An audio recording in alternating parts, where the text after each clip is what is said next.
നിമിത, സൈര സാരമ്മ ഞാനാണ്. തുടങ്ങിക്കോളൂ. റെക്കോർഡ് ഓണല്ലോ.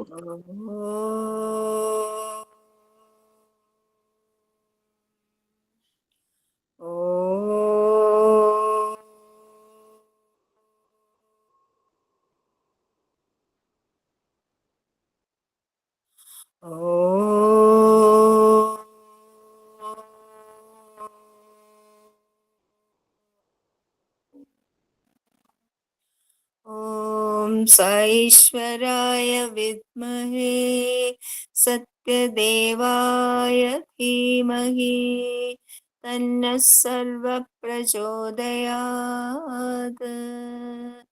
ഓം സാईश्वराय വിദ്മഹേ സത്യദേവായ ധീമഹി തന്നഃ സർവഃ പ്രചോദയാത്.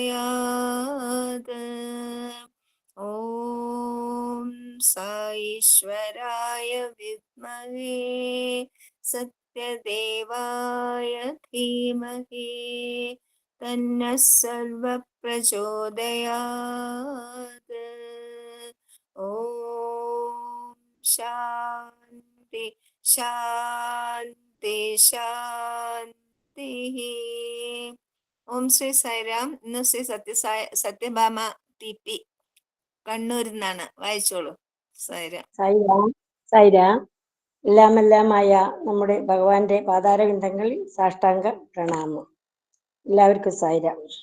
സ്വാമീന്റെ ഒരു പ്രഭാഷണം ലക്നൌവിൽ ത്രിലോകനാഥ കോളില് 30/4/1961 പ്രഭാഷണം ചെയ്ത സത്സംഗങ്ങൾ എന്തിനെന്നുള്ള ഒരു വിഷയമാണ് ഞാനിവിടെ പാരായണം ചെയ്യുന്നത്. സായിരാം.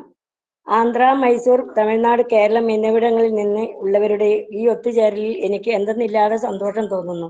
ഇത്രയും സ്ഥലത്ത് നിന്നുള്ളവർ ഒരിടത്ത് ഒത്തുചേരുക എന്നത് വളരെ ബുദ്ധിമുട്ടുള്ള കാര്യമാണെന്ന് എനിക്കറിയാം.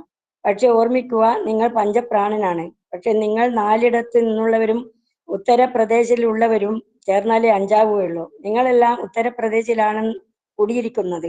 ഈ നാടിനെയും നാട്ടുകാരെയും നിങ്ങൾ നിങ്ങളുടെ ജന്മനാട് പോലെ സ്നേഹിക്കണം.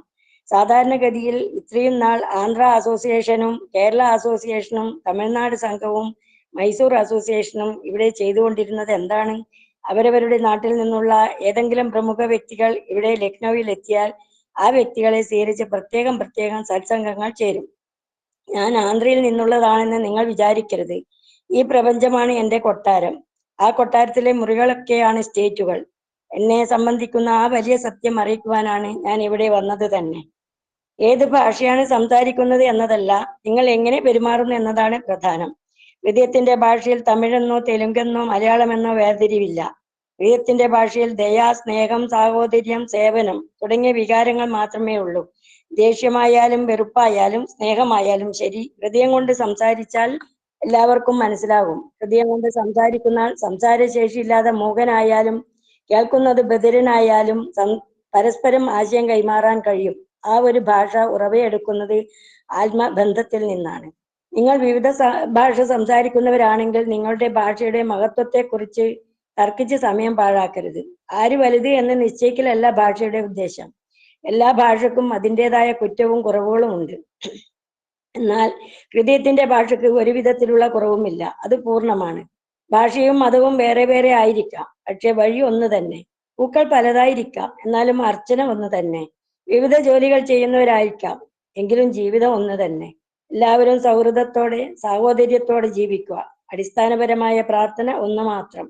അസതോമ സദ്ഗമയ, അസത്യത്തിൽ നിന്ന് സത്യത്തിലേക്ക് നയിക്കണേ. തമസോമ ജ്യോതിർഗമയ, ഇരുളിൽ നിന്ന് വെളിച്ചത്തിലേക്ക് നയിക്കണേ. മൃത്യോർമ അമൃതം ഗമയ, മരണത്തിൽ നിന്ന് അമരത്വത്തിലേക്ക് നയിക്കണേ. മനുഷ്യൻ സത്യം തേടുന്നു, പക്ഷേ തെറ്റുകൾ മൂലം വെറുക്കപ്പെട്ടവനായിത്തീരുന്നു. വെളിച്ചം തേടുമ്പോൾ ഇരുട്ട് അവനെ കീഴ്പ്പെടുത്തുന്നു. മരണം അവൻ ആഗ്രഹിക്കുന്നില്ല, എന്നാൽ ജനന മരണ ദുഃഖങ്ങൾ അവനെ സദാ അലട്ടിക്കൊണ്ടിരിക്കുന്നു. ഇക്കാര്യത്തിൽ ഏത് ഭാഷ സംസാരിക്കുന്നു എന്നതിൽ വ്യത്യാസമില്ല. എല്ലാവരും ഒരുപോലെ ദുഃഖിതർ തന്നെ. മനുഷ്യകുലത്തിന്റെ ഈ കൂട്ടക്കരച്ചിൽ എവിടെയും കേൾക്കാം. മേൽപ്പറഞ്ഞ 3 പ്രാർത്ഥനകൾ ആധ്യാത്മിക സാധനയിലൂടെ മാത്രമേ സാധ്യമാവുകയുള്ളൂ. അതിന് സത്യത്തിന്റെയും സ്നേഹത്തിന്റെയും പാതയിലൂടെ സഞ്ചരിക്കണം. ആ പാത കണ്ടെത്തുകയും ആ പാത മറ്റുള്ളവർക്ക് കാണിച്ചു കൊടുക്കുകയും ചെയ്യുക എന്നതാണ് ഭാരതത്തിന്റെ കടമ. പരമാനന്ദത്തിലേക്കുള്ള ഈ പാതകളിലൂടെ സഞ്ചരിച്ച് സ്വജീവിതം കൊണ്ട് തന്നെ അത് മറ്റുള്ളവർക്ക് ബോധ്യപ്പെടുത്താൻ ഓരോ ഭാരതീയനും കഴിയണം. ഇല്ലെങ്കിൽ അതിൽ പരം അപമാനകരമായി മറ്റൊന്നില്ല. ഞാനൊന്ന് ചോദിക്കട്ടെ, നിങ്ങൾക്ക് എല്ലാ ദിവസവും ഇങ്ങനെ ഒത്തുചേരാൻ കഴിയില്ലേ? അല്ലെങ്കിൽ ആഴ്ചയിൽ ഒരിക്കലെങ്കിലും ഭഗവത് മഹിമകൾ അറിയുവാനും അറിയിക്കുവാനും ജപധ്യാനാദികൾ ശീലിക്കുവാനും വേണ്ടി ഒന്നു ചേരുവാൻ കഴിയില്ലേ? ഒരു സത്യം മനസ്സിലാക്കൂ, ഓരോ നിമിഷവും കഴിയും തോറും നിങ്ങൾക്ക് അനുവദിച്ചിട്ടുള്ള ജീവിത സമയം കുറഞ്ഞുകൊണ്ടിരിക്കുകയാണ്. ജീവിതം സംയോജിതമായി ഉപയോഗിക്കുക. ജീവിതം എന്നാൽ ഹോമിക്കുന്ന നെയ് പോലെയാണ്. സമയമാകുന്ന തീയിൽ അത് ഓരോ നിമിഷത്തിലും എരിഞ്ഞു തീരുകയാണ്. സൂര്യനെ നോക്കുക, അത് ദിവസവും ഉദിച്ച് അസ്തമിക്കുന്നതിനിടയിൽ നിങ്ങളുടെ സമയത്തെ പല കഷണങ്ങളായി കുറിച്ച് പ്രഭാതം, മധ്യാഹ്നം, സായാഹ്നം ഇങ്ങനെ അപഹരിക്കുന്നു. ഈശ്വരൻ കാലസ്വരൂപനാണ്. നിങ്ങൾ ഒരു നിമിഷത്തിന്റെ ഒരംശം പാഴാക്കുകയാണെങ്കിലും അത് ഈശ്വര നിന്ദയാണ്. ഈശ്വര ചിന്തയോടെ ഓരോ നിമിഷവും ആനന്ദപ്രദമാക്കുക. എല്ലാ ദിവസവും വൈകിട്ട് 5-ന് കീർത്തനം, ധ്യാനം, പ്രഭാഷണം എന്നിവയോടെ സത്സംഗങ്ങൾ നടത്തുക. 8 മണി വരെ മതി. പരസ്പര സാഹോദര്യം വളർത്താൻ ഇത് സഹായിക്കും. തമിഴ്, തെലുങ്ക്, മലയാളം, കന്നഡ തുടങ്ങിയ വിവിധ നദികൾ ഒന്നുചേർന്ന് ആനന്ദമാകുന്ന സാഗരത്തിൽ ലയിക്കാൻ ഇടവരട്ടെ. ഇന്ന് നിങ്ങൾക്ക് ആനന്ദത്തിന്റെ ഒരംശം അനുഭവിക്കാൻ കഴിഞ്ഞല്ലോ. അത് തുടർച്ചയായി ഭാവിയിലും ലഭിക്കട്ടെ. എല്ലാ രാജ്യങ്ങളും ഭഗവത് ശരീരത്തിലെ ഭാഗങ്ങളാണ്. എത്ര ദൂരെയുള്ള സ്ഥലമായാലും ശരി, ചെറിയൊരു അസ്വസ്ഥത ഉണ്ടായാൽ ഈശ്വരന് അത് അറിയാം എന്ന് പറയുന്നത് ലോകം മുഴുവനും ഈശ്വരന്റെ ശരീരമായതുകൊണ്ടാണ്. അതുകൊണ്ടാണ് ലോകേശ എന്ന് അവിടത്തെ വിളിക്കുന്നത്. എല്ലാ പ്രവൃത്തിയും നയിക്കുന്നത് ഈശ്വരനാണ്. ഈ സത്യം പൂർണ്ണമായും വിശ്വസിക്കുക. എല്ലാവരെയും സ്നേഹിക്കുവാൻ ശീലിക്കുക. പ്രേമിക്കുവാൻ മറക്കരുത്. ധർമ്മത്തിൽ നിന്ന് വ്യതിചലിക്കരുത്. ധർമ്മമാർഗത്തിൽ മാത്രമേ സമ്പാദിക്കാവൂ. ഒരാഗ്രഹമേ മനസ്സിൽ കരുതാവൂ, മോചനം. ജീവിത ലക്ഷ്യം എങ്കിലേ നേടുവാൻ കഴിയൂ. അർത്ഥത്തിന് മേലെയായിരിക്കണം ധർമ്മത്തിന്റെ സ്ഥാനം. മോക്ഷമായിരിക്കണം കാമത്തിന്റെ യജമാനൻ. എങ്കിൽ ജീവിതം ധന്യമായി. നിങ്ങൾ വിചാരിക്കും, ഇത് ഞാൻ എപ്പോഴും പറയുന്നത് എന്തിനാണെന്ന്. എന്നും ആഹാരം കഴിക്കാറില്ലേ? എന്തിനാണ്? അതേപോലെ ഈ ഉപദേശവും ദിവസവും കേൾക്കണം. നിങ്ങൾ ദിവസവും ദേഹശുദ്ധി വരുത്താറില്ലേ? അതുപോലെയാണ് ഈ ഉപദേശം കേൾക്കുമ്പോഴുള്ള ഫലം. വേദങ്ങൾ നൽകുന്ന പാഠം എപ്പോഴും കേട്ടുകൊണ്ടിരുന്നാൽ മാത്രമേ അത് നിങ്ങളുടെ ഉള്ളിൽ ആഴ്ന്നിറങ്ങുകയുള്ളൂ. ഭുക്തി അഥവാ ആഹാരം ആണ് ശരീരത്തിന്റെ ആരോഗ്യം നിലനിർത്തുന്നത്. യുക്തി അഥവാ വൈദഗ്ധ്യം അഥവാ സാമർഥ്യം വളരണമെങ്കിൽ ഇത് ആവശ്യമാണ്. യുക്തി കൊണ്ട് ബുദ്ധിയെ തേച്ചു മിനുക്കണം. വിവേകവും വൈരാഗ്യവും ഉണ്ടാകണമെങ്കിൽ ശരിയായ ബുദ്ധി വേണം. ക്രമേണ വിരക്തി ഉണ്ടാവും. അടുത്ത ഘട്ടമാണ് ഭക്തി. ഈശ്വര സാക്ഷാത്കാരത്തിനുള്ള മാർഗം ഭക്തി മാത്രമാണ്. ഭക്തി നയിക്കുന്നത് ജ്ഞാനത്തിലേക്കാണ്. ജ്ഞാനമുണ്ടാകുക എന്നാൽ ഈശ്വരനെ അറിയുക, ഈശ്വരന്റെ അടുത്തെത്തുക എന്നത് തന്നെ. അതായത് ബ്രഹ്മത്തെ അറിയുക എന്നർത്ഥം. അതോടെ മുക്തിയായി. മുക്തിയിലേക്കുള്ള മേൽപ്പറഞ്ഞ ഓരോ പടികളും പ്രധാനമാണ്. ഇതിൽ ഏതെങ്കിലും ഒന്ന് ഉപേക്ഷിക്കണമെന്ന് ഞാൻ പറയില്ല. മുക്തി പോലും. എനിക്ക് 2 കാര്യങ്ങളെക്കുറിച്ച് മാത്രമേ പറയാനുള്ളൂ: ധർമ്മമാർഗം, ബ്രഹ്മമാർഗം. നിങ്ങൾ സഞ്ചരിക്കേണ്ട സൈക്കിളിന്റെ 2 ചക്രങ്ങളാണവ. ഈ ലോകത്തിലൂടെ സഞ്ചരിക്കുവാൻ സാമർഥ്യവും ശ്രദ്ധയും ഉണ്ടെങ്കിലേ ഇരുചക്ര വാഹനത്തിൽ സഞ്ചരിക്കാനാവും. പണ്ടുകാലത്തെ ജീവിതം ഇത്ര ശ്രമകരമായിരുന്നില്ല. ഉത്തർപ്രദേശ് ഗവർണർ സ്വാഗത പ്രസംഗത്തിൽ പറഞ്ഞു, ഭാരതം ദരിദ്ര രാജ്യമാണെന്ന്. ഇതൊരു ദുഃഖാകുലമായ അവസ്ഥയാണെന്ന്. പക്ഷെ എന്തിനു ദുഃഖിക്കണം? ഭഗവത് അവതാരം സഞ്ചരിക്കുന്ന ഭൂമിയാണിത്. ഏതിലാണ് നിങ്ങൾക്ക് എന്തിനാണ് ഒരു കുറവ്? ജീവിക്കാനുള്ള എല്ലാ സാഹചര്യവും ഉള്ള നാടാണിത്. സന്തോഷത്തോടെ കഴിയുവാൻ എല്ലാം ഈ ഭാരതത്തിൽ ഈശ്വരൻ ഒരുക്കി തന്നിട്ടുണ്ട്. സ്വിച്ച് ഇട്ടാൽ ബൾബ് കത്തുന്ന പോലെ എല്ലാം കയ്യിലുണ്ട്. പക്ഷേ സ്വിച്ച് എവിടെയിരിക്കുന്നു എന്നറിയില്ല. എങ്ങനെ സ്വിച്ച് പ്രവർത്തിക്കണമെന്നും അറിയില്ല. ഈ നാടിനെ ദരിദ്ര രാജ്യമെന്ന് വിളിച്ചാൽ അതിൽ പരം മറ്റൊരു വേദന എനിക്കില്ല. സമ്പന്നമായ പ്രകൃതിയിലൂടെ ഭഗവാൻ തന്റെ കൃപ ചൊരിഞ്ഞിരിക്കുന്നു. അതിൽ കൂടുതൽ എന്താണ് വേണ്ടത്? സമ്പാദിക്കുന്നത് എങ്ങനെയെന്ന് പലർക്കും അറിയില്ല. അതേപോലെ സമ്പാദ്യങ്ങൾ നിലനിർത്താനും അറിയില്ല. ശാന്തി വേണമെന്ന കാര്യം എല്ലാവർക്കും അറിയാം. അതൊരു നല്ല കാര്യം തന്നെ. ലോകത്ത് മാനവികതയുടെ ഗുരുസ്ഥാനം വഹിക്കേണ്ട രാജ്യമാണ് ഭാരതം. ഇവിടെ ജനിച്ചവർ ഭാഗ്യവാന്മാരാണ്. അതുകൊണ്ട് തന്നെ ഭാരതീയന്റെ കടമ വളരെ പ്രധാനമാണ്. ദാരിദ്ര്യം എന്നൊക്കെ പറഞ്ഞ് മനസ്താപപ്പെടേണ്ടവനല്ല ഭാരതീയൻ. ആധ്യാത്മികതയുടെ പിൻബലത്തിൽ ജീവിത സമരം എങ്ങനെ സന്തോഷത്തോടെയും ശാന്തിയോടെയും നേരിടാം എന്ന് ഭാരതീയൻ സ്വജീവിതം ഉദാഹരണമായി കാണിച്ചുകൊണ്ട് കൊടുക്കേണ്ടതാണ്. പലതരത്തിലുള്ള അറിവ് വർദ്ധിച്ച് ലോകം വീർപ്പുമുട്ടുകയാണ്. ശരിയും തെറ്റും തിരിച്ചറിയാനാവാത്ത അവസ്ഥയാണ് ഇപ്പോൾ. അറിവ് വർദ്ധിച്ചതനുസരിച്ച് സദ്ഗുണങ്ങൾ വളർന്നില്ല എന്നതാണ് കാരണം. നിങ്ങളുടെ ജീവിതമാകുന്ന ഇരുചക്ര വാഹനത്തിന്റെ ടയർ ബ്രഹ്മമാണ്, അതാകട്ടെ കാറ്റില്ലാതായിരിക്കുന്നു. സ്മരണീയാകുന്ന വായു നിറയ്ക്കുക, കാറ്റില്ലാതെ ടയർ കൊണ്ട് സഞ്ചരിക്കാനാവില്ലല്ലോ. സത്സംഗത്തിലൂടെയും സത്പ്രവൃത്തികളിലൂടെയും സന്തോഷം കൈവരുത്തുക. ഇന്ന് എനിക്ക് തരാനുള്ള ഉപദേശം ഇത് മാത്രമാണ്. ജയ് സായിരാം. അനുഭവം പറഞ്ഞോളൂ കേട്ടോ. സൈറാം. സായിരാം. 1993 കാലഘട്ടത്തിലാണ് എൻ്റെ ആദ്യത്തെ ഒരു അനുഭവം. അതിനു മുന്നേ കേട്ടിരുന്നു സ്വാമിനെ കുറിച്ച്, പക്ഷേ അടുത്ത് ഒരു അനുഭവം കിട്ടിയിട്ടില്ല. ഞാൻ ഗവൺമെന്റ് ഹെൽത്ത് ഡിപ്പാർട്ട്മെന്റ് സ്റ്റാഫ് നേഴ്സായിട്ട് കമ്മ്യൂണിറ്റി ഹെൽത്ത് സെന്ററിൽ എൻ്റെ നാട്ടിൽ വർക്ക് ചെയ്യുന്ന ഒരു കാലഘട്ടം. മക്കൾ ചെറുതാണ്, മോൻ 3ാം ക്ലാസ്സിൽ, മോളെ ചേർത്തില്ല, 3.5 വയസ്സ്. ഹസ്ബൻഡ് ഗൾഫിലായിരുന്നു. ഹസ്ബൻഡ് വീട്ടിൽ നിന്നാണ് ജോലിക്ക് പോകുന്നത്. അപ്പം ഈ ഭഗവാനെ കുറിച്ചുള്ള കാര്യങ്ങൾ അടുത്തുള്ള ഒരു വിവരമൊന്നുമില്ല, എങ്കിലും അതിലൊരു വിശ്വാസം അങ്ങനെ അടുത്തില്ലായിരുന്നു. എന്നാലും എൻ്റെ 2 ബ്രദേഴ്സ് ഒരു സായി ഭക്തന്മാരാണ്. 4 ബ്രദേഴ്സാ ടോട്ടല്. അപ്പോൾ 2 ബ്രദേഴ്സ് സായിന്റെ ഭക്തന്മാരാണ്. ഒരാള് തളിപ്പറമ്പ് സമിതിന്റെ കൺവീനർ ആയിരുന്നു. പിന്നെ അങ്ങനെ കുറുമാത്തൂർ സമിതി ഉണ്ടായ ആ സമയത്തും അതിന്റെ കൺവീനർ ആയിരുന്നു. അങ്ങനെ ഇവര് പറയുന്ന വർണ്ണനകളെല്ലാം കേട്ടിട്ടുണ്ട് വീട്ടിൽ നിന്ന്, പക്ഷേ കൂടുതൽ ഒരു അടുപ്പം വന്നില്ല. ഈ 93 കാലഘട്ടത്തിൽ എനിക്ക് റിക്വസ്റ്റ് ഇല്ലാതെ ഒരു ട്രാൻസ്ഫർ ഓർഡർ വന്നു. അതായത് റിക്വസ്റ്റ് സമയം ജനറൽ ട്രാൻസ്ഫർ മെയ് ലാസ്റ്റ് അല്ലെങ്കിൽ ജൂൺ ഫസ്റ്റ് വീക്കിലാണ്. അപ്പം ആ വർഷം ട്രാൻസ്ഫർ ഇല്ല എന്നുള്ള ഒരു അറിവുള്ളതുകൊണ്ട് ട്രാൻസ്ഫർ റിക്വസ്റ്റ് കൊടുത്തില്ല. അങ്ങനെ ജൂൺ ലാസ്റ്റ് വീക്കിൽ ട്രാൻസ്ഫർ ഓർഡർ വന്നു. ട്രാൻസ്ഫർ ഓർഡർ വന്നപ്പോൾ ഹസ്ബൻഡ് ഗൾഫിലാണ്. പിന്നെ എങ്ങനെ അതാന്ന് വെച്ചാൽ ഒന്നാമത് ഇവിടുന്ന് പോയി വരാൻ ഭയങ്കര ബുദ്ധിമുട്ടാണ്. എൻ്റെ നാട് അത്രയും ഗ്രാമത്തിലായിരുന്നു. 3/4 മണിക്കൂറും ബസ് സ്റ്റോപ്പിൽ പോകണം, പിന്നെ അത് നടന്നിട്ട് പോകണം. അത് കഴിഞ്ഞിട്ട് 1.25 മണിക്കൂർ റണ്ണിങ് ഉണ്ട് ബസ്സിന്. 8 മണിക്ക് ഡ്യൂട്ടിക്ക് എത്തണം. പിന്നെ ചില സമയങ്ങളിൽ ഓൾട്ടർനേറ്റ് ഡേയ്സിൽ 8 തൊട്ടിട്ട് 6 മണി വരെ ഡ്യൂട്ടി ഉണ്ടാവും. വളരെ കഷ്ടമാണ് ആ യാത്ര. നൈറ്റ് ഡ്യൂട്ടിയാന്ന് ചോദിക്കാനേ ഇല്ല. രാത്രി ഡ്യൂട്ടി കഴിഞ്ഞാൽ 8 മണി കഴിഞ്ഞാൽ വീട്ടിലെത്തുമ്പോൾ 10:30 വൈകുന്നേരം വീണ്ടും 3:30 ആകുമ്പോൾ വീട്ടിൽ നിന്ന് പുറപ്പെടണം.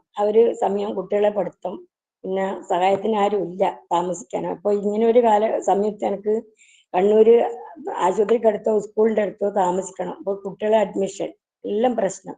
അപ്പോൾ ഞാൻ ബുധനാഴ്ച ആയിരുന്നു ഒരു ട്രാൻസ്ഫർ ഓർഡർ വരുന്നത്. ബുധനാഴ്ച വൈകുന്നേരം, സാധാരണ വെള്ളിയാഴ്ചയാണ് ഫോൺ ചെയ്യാറ് ഹസ്ബൻഡ്. വെള്ളിയാഴ്ച എന്ന് പറഞ്ഞാൽ നമുക്ക് ഹോസ്പിറ്റലിൽ പോകണ്ടുള്ളൂ, വീട്ടിൽ ഫോൺ കണക്ഷൻ ഒന്നും ഇല്ല. അങ്ങനെ ഈ ബുധനാഴ്ച എന്തോ ഒരു നിമിത്തം പോലെ ഹസ്ബൻഡ് വിളിക്കുന്നു ഉച്ചയ്ക്ക് ശേഷം ഡ്യൂട്ടിയിൽ. അപ്പോൾ വിളിച്ചപ്പോൾ ഞാൻ ഉച്ചക്കാണ് ഓർഡർ വരുന്നത്. ഉച്ചയ്ക്ക് ശേഷം ഹസ്ബൻഡിനോട് കാര്യങ്ങളൊക്കെ പറഞ്ഞു. ആ ഭാഗം ക്ലിയർ ആയെങ്കിൽ ഹസ്ബൻഡ് വരാൻ കഴിയില്ല, കാരണം 6 മാസമേ ആയുള്ളൂ പോയിട്ട്. ഇപ്പോൾ വരാൻ പറ്റൂല, എന്ത് ചെയ്യാന്നുള്ളതെല്ലാം കുറേ വിഷമങ്ങളൊക്കെ തമ്മിൽ സംസാരിച്ചു. അപ്പോൾ പിറ്റേന്ന് ഈ 6 ദിവസം നമ്മൾ ഇവിടെ ഡ്യൂട്ടി എടുത്താൽ ഇവിടെ അതിന്റെ ഓഫ് കിട്ടുള്ളൂ, അല്ലാണ്ട് കണ്ണൂരിൽ പോയി കഴിഞ്ഞാൽ എനിക്ക് ഓഫ് കിട്ടൂല. അങ്ങനെ ഇവിടുന്ന് പിറ്റേന്ന് ലീവ് ഒരു ഓഫ് എടുത്തു. ഹസ്ബൻഡ് വീട്ടിൽ ഈ ഓർഡർ വന്ന അറിയില്ല. അതിലിടക്കിനെ ഹസ്ബൻഡ് അറിഞ്ഞു ഫോണിലൂടെ. അപ്പോൾ വീട്ടിൽ പോയപ്പോൾ ഹസ്ബൻഡ് വീട്ടിൽ നിന്നാണ് ഞാൻ ഡ്യൂട്ടിക്കെല്ലാം പോകുന്നത്. അപ്പോൾ ഹസ്ബൻഡ് വീട്ടിൽ അവർക്കാർക്കും താല്പര്യമില്ല. ഞാൻ കണ്ണൂരിൽ പോയി താമസിക്കുന്നു, 2 കുട്ടികൾ, അതൊരു റിസ്ക് അല്ലേ. അപ്പോൾ അവർ തീരെ താല്പര്യമില്ല. അപ്പോൾ ഈ ഓഫ് എടുത്ത് വ്യാഴാഴ്ചയായിരുന്നു. എൻ്റെ വീട്ടിൽ ഭയങ്കര പ്രാർത്ഥനയും ഭക്തി നിർഭരമായ ഒരു സാഹചര്യത്തിലാണ് വളർന്നത്. എല്ലാവരും ഭയങ്കര പൂജ കാര്യങ്ങളൊക്കെ അച്ഛനൊക്കെ ചെയ്തു വന്ന, അച്ഛൻ ഇപ്പം ഇല്ല, അന്നേരം ഇല്ലായിരുന്നു. ബാക്കി ഏട്ടന്മാരൊക്കെ അത് ഫോളോ ചെയ്യുന്നുണ്ടായിരുന്നു. അങ്ങനെ പിന്നെ പ്രാർത്ഥനാ മുറിയിൽ പോയിട്ട് ഏതായാലും പ്രാർത്ഥിച്ച ഒരു ആശ്വാസം കിട്ടുമല്ലോ എന്ന് വിചാരിച്ച് വീട്ടിൽ പോയി. അപ്പൊ അമ്മയോട് സംസാരിച്ചപ്പോൾ അമ്മ പറഞ്ഞു, നീ ഒരു കാര്യം ചെയ്യും, പൂജാമുറിയിൽ പോയിട്ട് പ്രാർത്ഥിക്കുന്ന സ്വാമീന്റെ ഒരു ഫോട്ടോ ഉണ്ട് ഏട്ടൻ കൊണ്ടുവച്ചിട്ട്. അപ്പം ഏട്ടൻ ഈ വർണ്ണനകളെല്ലാം എപ്പം പുട്ടപർത്തി പോയി വന്നുള്ള വർണ്ണനകളൊക്കെ വീട്ടിൽ നിന്ന് സംസാരിക്കാറുണ്ടായിരുന്നു. അപ്പൊ ഒരു മഹാത്ഭുതം സംഭവിക്കുന്ന ഒരു സ്വാമിയാ പോലും, അപ്പോൾ ചെയ്തു തരുന്ന സ്വാമിയല്ലേ. അപ്പൊ നീ ഒരു കാര്യം നല്ലോണം പ്രാർത്ഥിച്ചോളൂ. അങ്ങനെ സാധാരണ ശിവഭക്തിയാണ്, എന്നാലും എല്ലാ ദൈവങ്ങളോടൊപ്പം തന്നെ സ്വാമിനെ ഒന്നുകൂടെ ആത്മാർത്ഥമായിട്ട് പ്രാർത്ഥിച്ചു. ഈ സാഹചര്യത്തിൽ എന്നെ ഒന്ന് ഹെൽപ്പ് ചെയ്യണം സ്വാമിയെ, അങ്ങനെ ഒരു വെല്ലുവിളിയോടെ. എനിക്ക് ഒന്നാമതെന്ന് വെച്ചാൽ പോയി വരാൻ പറ്റൂല, വളരെ ബുദ്ധിമുട്ടാണ്. രണ്ടാമത് അവിടെ കുട്ടികളെ വെച്ചാൽ ഈ ജൂൺ ലാസ്റ്റ് ആയതുകൊണ്ട് മക്കളെ അഡ്മിഷൻ കിട്ടാനും പ്രയാസമാണ് കണ്ണൂര്. അപ്പൊ പിന്നെ വീട് വേണം താമസിക്കാൻ, പിന്നെ സഹായത്തിനും ആള് വേണം. ഡ്യൂട്ടിക്ക് പോകുമ്പോൾ രാത്രിയെല്ലാകുമ്പോൾ കുട്ടികൾക്ക് ആളില്ല, പകലായാലും കുട്ടികൾക്ക് ആളില്ല. അപ്പൊ അങ്ങനെ സ്വാമിയുടെ അടുത്ത് പ്രാർത്ഥിച്ചപ്പോ എനിക്കെന്തോ പൂജാമുറിയിൽ പ്രാർത്ഥിച്ചപ്പോൾ എന്തോ ഒരു ആശ്വാസം വന്ന് തിരിച്ച് ഹസ്ബൻഡ് വീട്ടിലേക്ക് തന്നെ വന്ന് പിറ്റേന്ന് രാവിലെ വെള്ളിയാഴ്ച ദിവസം ഞാൻ ഡ്യൂട്ടിക്ക് പോകുമ്പോൾ അവിടെ അതിന്റെ സബ്സ്റ്റിറ്റ്യൂട്ട് വന്ന് ജോയിൻ ചെയ്തു. അവര് റിക്വസ്റ്റ് ട്രാൻസ്ഫർ ആണ്, എൻ്റെത് ട്രാൻസ്ഫർ റിക്വസ്റ്റ് അല്ല. അപ്പോൾ എനിക്ക് ഓട്ടോമാറ്റിക്കായിട്ട് ഒരു 7 days ജോയിനിങ് ടൈം കിട്ടും. അപ്പോൾ ഈ സ്റ്റാഫ് അവിടെ ജോയിൻ ചെയ്തപ്പോൾ ഞാൻ ഓട്ടോമാറ്റിക്കായിട്ട് വ്യാഴാഴ്ച ആഫ്റ്റർനൂൺ റിലീവ്ഡ് ആയി. വെള്ളിയാഴ്ച ഞാൻ ഡ്യൂട്ടിക്ക് പോയി റിലീവിങ് ഓർഡർ വാങ്ങിച്ച് തിരിച്ച് വീട്ടിലേക്ക് വന്നു. തിരിച്ച് വീട്ടിൽ വന്ന് അന്നെല്ലാം ഭയങ്കര വല്ലാതൊരു നിസ്സഹായ അവസ്ഥ, എന്ത് ചെയ്യണം എന്നുള്ള അറിയുന്നില്ല. കാരണം ഒരു പ്രീ പ്ലാൻഡ് ആണ്, എനിക്ക് എന്തെങ്കിലും ഒന്ന് ചെയ്യായിരുന്നു, അതും ഇല്ല എന്ന് പറഞ്ഞിരിക്കാണ് ഓർഡർ വരുന്നത്. അങ്ങനെ ഈ ജൂൺ മാസം ലാസ്റ്റ് അല്ലേ, അപ്പൊ വീട്ടിൽ പോയി ശനിയാഴ്ച വൈകുന്നേരം ആകുമ്പോഴേക്കൊണ്ട് ഹസ്ബൻഡ് വീട്ടിലെത്തും. ഹസ്ബൻഡ് വീട്ടിലെത്തുന്ന എന്താ വെച്ചാല്, വീട്ടിലെത്തി അറിഞ്ഞപ്പോ എന്താ പറയുന്നത് വെച്ചാല്, അവിടെ എന്തോ ഒരു ശക്തി വന്നിട്ട് ഹസ്ബൻഡ് ഇങ്ങനെ ഫോഴ്സ് ചെയ്യുന്നു, നാട്ടിലേക്ക് പോകണം നാട്ടിലേക്ക് പോകണം നാട്ടിലേക്ക് പോകണം എന്ന് പറഞ്ഞു. അപ്പൊ ഒരു പ്രാർത്ഥനേന്റെ ഒരു ഫലമായിരിക്കാം എന്ന് ഞാൻ ധരിക്കുന്നു. അങ്ങനെ ഹസ്ബൻഡിനെയും കൂട്ടി കണ്ണൂർ പോയി. കണ്ണൂര് എനിക്കറിയുന്ന ഒരു സ്റ്റാഫ് ഉണ്ടായിരുന്നു, പിറ്റേ ദിവസം സൺഡേ. അപ്പൊ ആ സ്റ്റാഫിന്റെ വീട് അറിയാം, അവര് ആ വീട്ടിൽ പോയി. അപ്പൊ അവരെ വീട്ടിന്റെ തൊട്ട ബാക്കിൽ ഒരു തറവാട് വീട് ഒഴിഞ്ഞു കിടക്കുന്നു. ഗവൺമെന്റ് എംപ്ലോയീസിനെ ഇത് കൊടുക്കുള്ളൂ എന്ന്, ഈ വീട് റെന്റിന് കൊടുക്കുള്ളൂ. അപ്പൊ ആ വീടിന്റെ ഓണറെ കണ്ടു, ഇവരും എല്ലാം കൂടെ നമ്മൾ മൂന്നാളും കൂടെ പോയി അവരെ കണ്ടു. അപ്പൊ അവർ ഓക്കെ ആയി, എഗ്രിമെന്റിൽ എഴുതി തിങ്കളാഴ്ച പിറ്റേ ദിവസം വരാൻ പോകാൻ പറഞ്ഞു. ആ തിങ്കളാഴ്ച പോകുന്ന സമയത്ത് കുട്ടികളെ അഡ്മിഷൻ, ഈ സ്കൂൾ വീടിന്റെ അടുത്ത് തന്നെയാണ് സ്കൂൾ ഉള്ളത്. അപ്പൊ അവിടെ പോയി, അവിടെ ചോദിച്ചപ്പോ അവര് മോന് മലയാളം മീഡിയമാണ്, 3ാം ക്ലാസ്, അവരെ ഓക്കെ ആയി. പക്ഷെ മോളത് അവിടെ കിട്ടിയില്ല, കാരണം മോളെ ചേർത്തില്ലല്ലോ. അപ്പോൾ LKG അഡ്മിഷൻ ഇല്ല, UKG എൻ്റെ കുട്ടീനെ ഇന്റർവ്യൂ ചെയ്യണം എന്ന് പറഞ്ഞു. അങ്ങനെ പിറ്റേന്ന്, അതായത് ചൊവ്വാഴ്ച ഞങ്ങൾ ഇന്റർവ്യൂവിന് പോയി, അതും ഓക്കെ. LKG ഇല്ല, UKG സെലക്ഷൻ കിട്ടി, മോന്റെ സ്കൂൾ സെലക്ഷൻ കിട്ടി, വീട് ശരിയായി. എല്ലാം 3 ദിവസം കൊണ്ട് പ്രതീക്ഷിക്കാതെ തന്നെ, എനിക്ക് എന്തൊരു എന്താന്ന് പറയേണ്ട ആ ഒരു അവസ്ഥ എല്ലാവർക്കും അറിയാലോ. അപ്പൊ ആ 3 കാര്യങ്ങളും, പിന്നെ സഹായത്തിന് ഹസ്ബൻഡ് എത്തി. 15 ദിവസത്തെ ലീവാണ്, 6 മാസം ആയിട്ട് പോയിട്ട്, പിന്നെ അങ്ങനെ 15 ദിവസത്തെ ലീവിലാണ് വന്നത്. ഏതായാലും തൽക്കാലം എല്ലാം അങ്ങനെ ആ 3 കാര്യങ്ങളും പ്രതീക്ഷിക്കാതെ സമയത്ത് വന്നപ്പോ എൻ്റെ ഒരു വിഷമം തരണം ചെയ്ത ഭഗവാനെ, സർവവ്യാപി എന്നല്ലാണ്ട് എന്നാ പറയേണ്ടത്, എല്ലാടെയും പരന്നു കിടക്കുന്നു. കാരണം എനിക്ക് DMO ഓർഡർ വരുന്ന ദിവസമാണ് ഹസ്ബൻഡ് സാധാരണ വെള്ളിയാഴ്ച വിളിക്കാറ്. ആ വെള്ളിയാഴ്ച അല്ലാതെ ബുധനാഴ്ച എന്തോ ഒരു നിമിത്തം പോലെ വിളിക്കുന്നു. അപ്പോൾ ആരും അറിയുന്നവർക്ക് ഹസ്ബൻഡ് അറിഞ്ഞു. ഹസ്ബൻഡിന്റെ വിസ പെട്ടെന്ന് ടിക്കറ്റ് ഓക്കെ ആയി, 2 ദിവസത്തിനൊക്കെ വീട്ടിലെത്തി. എല്ലാം ഈ ബുധനാഴ്ച ഞാൻ ഷിഫ്റ്റായി കണ്ണൂരിൽ പോയി താമസാക്കി. വെള്ളിയാഴ്ച ജോയിൻ ചെയ്തു ഡ്യൂട്ടിയിൽ. തിങ്കളാഴ്ച കുട്ടികളെ സ്കൂളും പറഞ്ഞേക്കാൻ തുടങ്ങി. ഇതാണ് എൻ്റെ ആദ്യത്തെ അനുഭവം. പിന്നെ സെക്കൻഡ് വെച്ചാൽ, പിന്നെ അവിടെ ഡ്യൂട്ടിക്കെല്ലാം പോയി. അപ്പൊ ഹസ്ബൻഡ് പോയതിനു ശേഷം ചേച്ചീന്റെ മകൻ, പിന്നെ ഹസ്ബൻഡിന്റെ ചേച്ചീന്റെ മോൻ കണ്ണൂരിൽ പഠിക്കുന്ന കുട്ടിയായിരുന്നു, അവനെ അവിടെ എൻ്റെ കൂട്ടത്തിൽ സഹായത്തിനെത്തി. അപ്പോൾ ഈ സമയത്തൊന്നും നമുക്ക് സ്വാമീനെ കുറിച്ച് ഇങ്ങനെ ഞാൻ വീട്ടിൽ വെച്ച പൂജാമുറിയിലുള്ള ഫോട്ടോ ഞാൻ എൻ്റെ കൂട്ടത്തിൽ തന്നെ എടുത്തു. കണ്ണൂര് നിൽക്കുന്നിടക്ക് അവിടെ പ്രാർത്ഥന എപ്പോൾ ഉണ്ട്, എൻ്റെ ഒരു കൂടപ്പിറവിയാണ് പ്രാർത്ഥന. അപ്പൊ എന്ന് പോകുമ്പോൾ വരുമ്പൊക്കെ പ്രാർത്ഥിച്ചേ പോവുള്ളൂ. അപ്പൊ അങ്ങനെ പോയി കുറച്ച് ഒരു 6 മാസം കഴിഞ്ഞൊക്കെ മക്കൾക്ക് 2ആൾക്കും ചിക്കൻ ബോക്സ് വന്നു. ചിക്കൻ ബോക്സ് വന്ന് മോന് ചെറുതായിട്ടേ വന്നിട്ടുള്ളൂ, സെക്കൻഡ് അനുഭവം. മോന് ചെറുതായിട്ടേ വന്നുള്ളൂ, മോക്ക് നന്നായിട്ട് വന്നു, ഫുൾ വെറ്റ് ഫുഡ് വന്നു. അപ്പൊ എന്ത് ചെയ്യാ, അപ്പൊ ഈ കൂട്ടത്തിൽ നിൽക്കുന്ന മോൻ പേടിച്ചിട്ട് വീട്ടിലേക്ക് പോയി. ഈ നമ്മൾ നിൽക്കുന്ന തറവാട് 2 പോർഷൻ ആയിരുന്നു. ഒരു സെക്ഷനിൽ ഞാൻ നിൽക്കുന്നു, മറ്റു സെക്ഷനിൽ വേറൊരാള് ഞങ്ങൾ നിന്നേ പിന്നെ വന്നായിരുന്നു. അവരും കുട്ടികളുള്ളതുകൊണ്ട് അവരും നാട്ടിലേക്ക്. അപ്പൊ ഞാനും മോളും മോനും മാത്രം.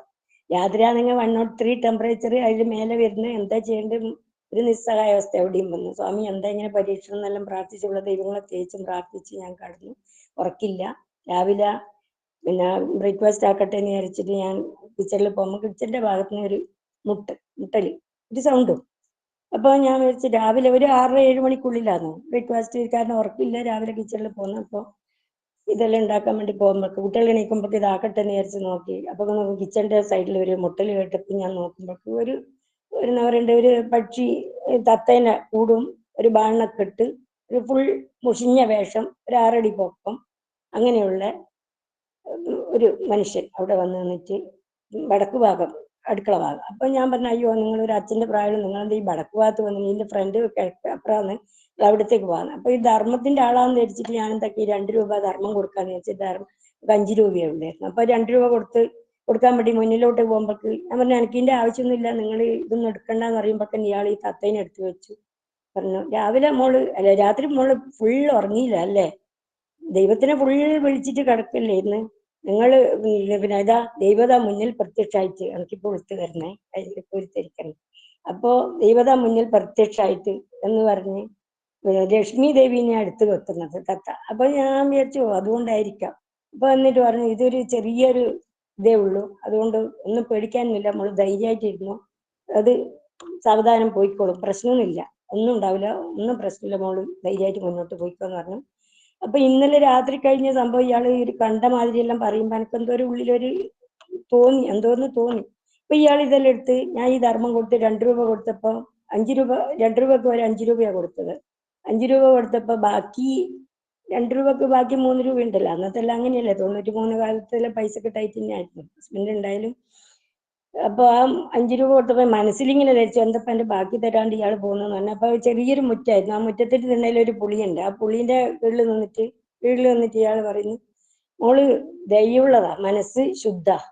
അപ്പൊ ഞാൻ എന്തായിരിക്കും ഈ 5 രൂപ 2 രൂപക്ക് ഒരു 5 രൂപ കൊടുത്തിട്ടായിരിക്കും എന്ന് വിചാരിച്ചു. പിന്നെ ഇയാള് പറഞ്ഞു ഇത് നിന്റെ പൈസയില്ല, ഗൗരവത്തിൽ ഇത് നിന്റെ പൈസയല്ല, ഇത് എന്റെ പൈസയാ. എന്നിട്ട് വലത്തെ കൈ ഉയർത്തി എന്നെ അനുഗ്രഹിച്ചപ്പോ എനിക്ക് ഈ പറഞ്ഞ പോലെ ഇപ്പം തന്നെ പൊരുത്തിരിക്കുന്നത്, ആകെ ഒരു കുളിർമ, എന്തൊക്കെയോ ഒരു അവസ്ഥയിലേക്ക് ഞാൻ വന്നു. കാറ്റ് ഫുഡ് എനിക്ക് ഭയങ്കര ഒരു കുളിർമ, കാറ്റിങ്ങനെ വന്ന പോലെ ഒരു വൈബ്രേഷൻസ്, അതന്നെ സ്പാർക്ക് വൈബ്രേഷൻസ്. അപ്പൊ ഇയാള് തിരിഞ്ഞു പോകുമ്പോ അതിന്റെ അടുത്തുള്ള ഈ നമ്മളെ വീടിന്റെ ഓണറിന്റെ അമ്മ വെള്ളം, ഈ തറവാട് വീടാണ്, കിണറ് എല്ലാവർക്കും കൂടിയുള്ളു. അപ്പൊ വെള്ളം എടുക്കാൻ, കുടിക്കേണ്ട വെള്ളം പൂജാമുറിയിൽ വെക്കേണ്ട കിണ്ടിയിലെ വെള്ളം എടുക്കാൻ വേണ്ടി വരുമ്പോ എന്താ കണ്ടില്ലേ എത്ര പൈസ ഉണ്ടാക്കിയ ആളാന്ന് പറഞ്ഞാൽ, ചാണകം വിറ്റിട്ട് വരെ പൈസ ഉണ്ടാക്കി, പക്ഷെ 10 പൈസ ദാനം കൊടുക്കൂല എന്ന് പറഞ്ഞ് ഇങ്ങനെ ഒരു പുഞ്ചിരിയാക്കി അങ്ങ് പോവുകയും ചെയ്തു. വഴിയിലൂടെ പോക്കറ്റ് റോഡിലേക്ക് കയറി. അത്ര വരെ എനിക്കിങ്ങനെ ഇത്രയെല്ലാം വന്നപ്പോ ഒരു ദിവ്യ അത്ഭുതം പോലെ തോന്നിയിട്ട് ഞാൻ ശ്രദ്ധിച്ചു ഇയാള് വേറെ എവിടെയും പോയില്ല എന്നാണ് പിന്നീട് അറിയാൻ കഴിഞ്ഞു. അപ്പൊ ഞാൻ ഇതെല്ലാം കഴിഞ്ഞ് അപ്പൊക്ക് മക്കളെ രോഗമെല്ലാം മാറി, ഒരു സമാധാനം, ഒരു ധൈര്യം എനിക്ക്. ഏതായാലും ഒരു ആരും ഇല്ലാതാക്ക ദൈവം തുണാന്ന് പറഞ്ഞ പോലെ ഒരു അർത്ഥവാക്യം പോലെ തന്നെ ഇങ്ങനെ വന്ന ഒരു സമാധാനം തന്നു. കാരണം ചിക്കൻ ബോക്സ് ആകുമ്പോൾ ആരും വരൂലല്ലോ, വീട്ടിലാരും വരൂലല്ലോ, അടുത്ത എല്ലാരും പോവുകയും ചെയ്തു, പിന്നെ തനിച്ചാവുകയും ചെയ്തു. അപ്പൊ ഇതെല്ലാം കഴിഞ്ഞ് എനിക്ക് പിന്നെ ഇതിന്റെ ഈ കോഴ്സിൽ മക്കളെ ഇതെല്ലാം കഴിഞ്ഞപ്പോ ഒരാളെ സർവന്റ് ആയിട്ട് കിട്ടുകയും ചെയ്തു, പെണ്ണുങ്ങളെ സഹായത്തിന് കിട്ടും. അങ്ങനെ ഹോസ്പിറ്റലൊക്കെ പോയപ്പോ ഈ സായി ഡിവോട്ടിന്റെ ആൾക്കാരെ പരിചയപ്പെടാൻ കഴിഞ്ഞു. അവര് എന്നെ ക്ഷണിച്ച് പിന്നെ ഇവിടെ സമിതിയിൽ, കണ്ണൂർ സമിതിയിൽ വരണം, അതിനടുത്ത് തന്നെയാണ്. കുട്ടികളെ കൂട്ടിയിട്ട് ഒരു ദിവസം എന്ന് പറഞ്ഞ ഒരു ശാന്ത ടീച്ചറായിരുന്നു. ശാന്ത ടീച്ചറാണ് എന്നോട് ആദ്യമായിട്ട് പറയുന്നതായിരുന്നു. ടീച്ചർ പറഞ്ഞു അങ്ങനെ ഒരു സൺഡേ വാ, ഏതായാലും നമുക്ക്, പിന്നെ ഏട്ടന്മാരെ അവർക്കറിയാം, അപ്പൊ ഏതായാലും അങ്ങോട്ട് പോകാന്ന് പറഞ്ഞിട്ട് അങ്ങനെ ഞാൻ സമിതിയിൽ പോയി നോക്കുമ്പോൾ ഈ വന്ന മനുഷ്യനെ ഞാൻ ആരാന്നുള്ളത് ഇങ്ങനെ തിരക്കുന്നുണ്ട്, എവിടെയും കണ്ടാലൊന്ന് ശ്രദ്ധിക്കാലോ എന്ന് വെച്ചപ്പോ അപ്പൊ ആ പ്രാർത്ഥന ഉള്ളിൽ ഭഗവാന്റെ ഫോട്ടോ, ഇതേ വേഷത്തിന്റെ കളറ് മാത്രം മാറ്റും. ഭഗവാനെ എനിക്ക് ഇപ്പോ ഇത് ആലോചിക്കാൻ പറ്റില്ല. അപ്പൊ ഇവരെല്ലാം പ്രാർത്ഥനയിൽ പ്രാർത്ഥിക്കുന്ന സിദ്ധിസായി ഭഗവാൻ ഈശ്വര. അപ്പോ എനിക്ക് ഈ സ്പാർക്ക് അവിടുന്ന് കിട്ടി. പിന്നെ സാഷ്ടാംഗം അവിടെയും നമസ്കരിച്ചു. പിന്നെ എന്താ പറയണ്ടേ, അല്ല അന്ന് തൊട്ടിട്ട് അല്ല, അതിന് മുന്നത്തെ അനുഭവം വെച്ചിട്ട് ഞാൻ സ്വാമിയുടെ ഭക്തിയായി എന്നും. 94 ഏട്ടൻ കൂട്ടിയിട്ട് പുട്ടവർത്തി പോയി. പിന്നെ അതിനുശേഷം ഇടയ്ക്ക് സമിതിയിൽ പോവും, മെഡിക്കൽ ക്യാമ്പ് അറ്റൻഡ് ചെയ്യും. 2001 ഞാൻ സായി സേവക്ക് പോകാൻ തുടങ്ങി, ലീവ് എടുത്തിട്ട്. അങ്ങനെ കുറെ അനുഭവങ്ങൾ എന്നുണ്ട്. ബാക്കി സമയം ബാക്കി പിന്നെ പറയാം. സൈരാം ഇപ്പം സത്സംഗങ്ങളിൽ ഇതൊരു അവസരം തന്നത്. അത് മാത്രമല്ല, എന്നെ പുട്ടവർത്തി കൊണ്ടുപോയ ആ ഏട്ടന്റെ 1ാം ശ്രാദ്ധ ദിന ഞാൻ പറഞ്ഞിട്ടല്ല ഇന്ന് സതീഷ് മാഷ് ഇന്നത്തേക്ക് ആക്കിയത്. പക്ഷെ ആ ദിവസം തന്നെ സത്യസായി വാണിയും ഇത്രയും സ്വാമിയുടെ ഒരു കാര്യങ്ങളും പറയാൻ കിട്ടി തന്നെ ദൈവനിശ്ചയം എന്ന് ഞാൻ പ്രാർത്ഥിക്കുന്നു. എല്ലാ വാക്കുകളും എൻ്റെ ഭഗവാന്റെ പാതാരബിന്ദങ്ങളിൽ സമർപ്പിക്കുന്നു. ജയ് സായിരാം. സായിരാം. സായിരാം. ഭഗവാന്റെ വെക്കാലോ.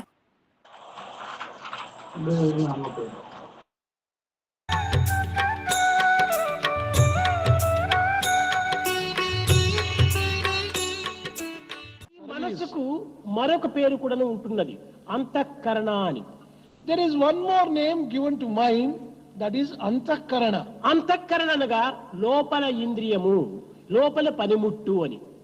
అంతఃకరణ actually means inner instrument. అంతఃకరణ యందు ఇది నిత్య అనిత్య విషయాన్ని పరిశీలన గావించడానికి ప్రయత్నిస్తుంది. The inner instrument అంతఃకరణ tries to discriminate between permanent and impermanent ఈ things. నిత్యానిత్య విషయ పరిశీలన చేసేటువంటి యొక్క స్వభావం కలిగటం చేత దీనికే బుద్ధి అని పేరు వచ్చింది.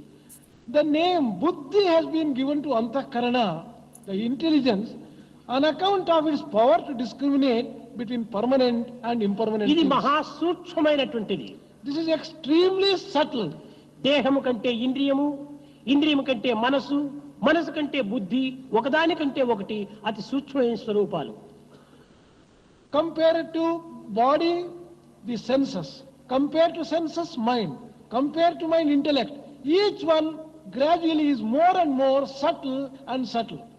ఈ బుద్ధి కంటే సూక్ష్మమైనటువంటిది ఆత్మ. Subtler than the intellect is Atma. ఈ బుద్ధి ఆత్మకు సమీపంగా ఉండటం చేత ఇది మహా ప్రభావవంతమైనటువంటిదిగా ఉంటుంది. On account of the close association of intelligence with Atma, it is extremely powerful. బుద్ధి గలవాడే శ్రద్ధను పూని జ్ఞానమును పొందగలడు. A person who is endowed with real intelligence alone will have Shraddha and would be able to achieve అయితే the end ఈ of life. బుద్ధి అనేది ఒక అద్దం వంటిది. But this intelligence can be compared to a mirror. అద్దం ఎంత పరిశుద్ధమైనటువంటిది అయినప్పటికీ దానికి వెనుక భాగము లోపల ఒక రసాయనం పూయాలి, పాదరసం అనేటువంటి దాన్ని పూయాలి.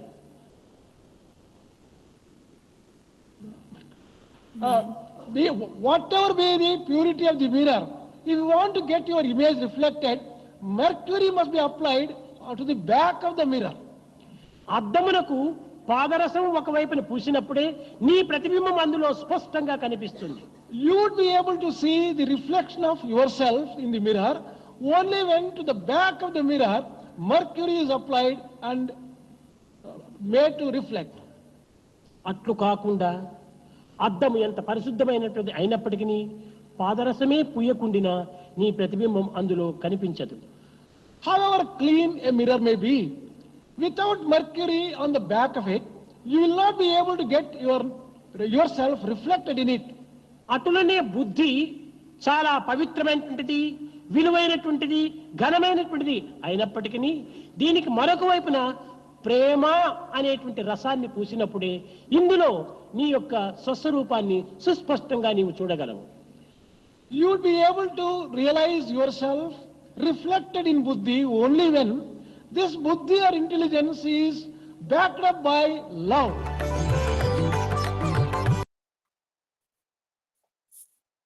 ഭജന പാടിക്കോള് സത്യഭാമ.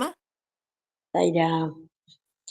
ഗുരു മഹിമാ സത്യ സായി മഹിമാ, ഗുരു മഹിമാ സത്യ സായി മഹിമാ, അപാര മഹിമാ സായി മഹിമാ, അപാര മഹിമാ സായി മഹിമാ, കിം ഭജനീയം ഗുരു മഹിമാ, കിം ഭജനീയം ഗുരു മഹിമാ, കിമവജനീയം സായി മഹിമാ, കിമവജനീയം